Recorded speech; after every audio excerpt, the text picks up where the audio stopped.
Polres Pematang Siantar, Sumatera Utara akan menyelidiki penyebab kebakaran 400 kios di Pasar Horas.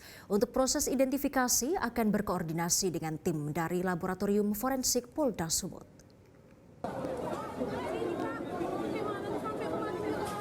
Polisi belum dapat memastikan penyebab kebakaran 400 kios pedagang di Gedung 4 Lantai 2 Pasar Horas, Kota Pematang Siantar. Setelah proses pendinginan oleh pemadam kebakaran, polisi baru akan masuk untuk proses penyelidikan. Informasi awal diterima polisi bahwa api berasal dari sebelah kanan gedung, namun belum diketahui apakah akibat hubungan arus pendek listrik atau barang yang mudah terbakar. Polres Pematang Siantar melalui unit identifikasi selanjutnya akan melakukan penyelidikan.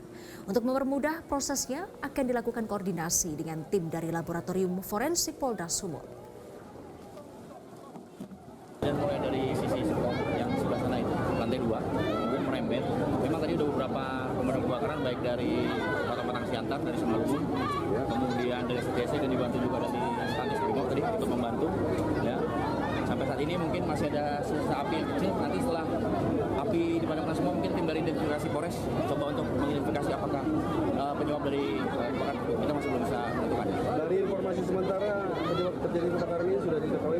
Belum tahu ya, karena kita masih harus melihat dari sini api dari mana, apakah itu korsleting listrik maupun benda-benda terbakar, kita belum tahu ya. Nanti setelah selesai api padam semua, kondisi pendinginan, nanti mungkin dari tim identifikasi baru bisa.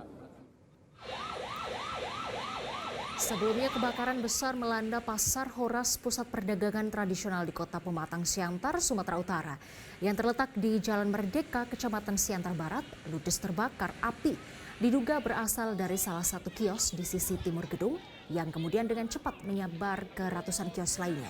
Faktor angin kencang dan bahan bangunan semi permanen yang digunakan pada sebagian besar kios, terutama kios pakaian bekas, membuat kebakaran semakin sulit dikendalikan.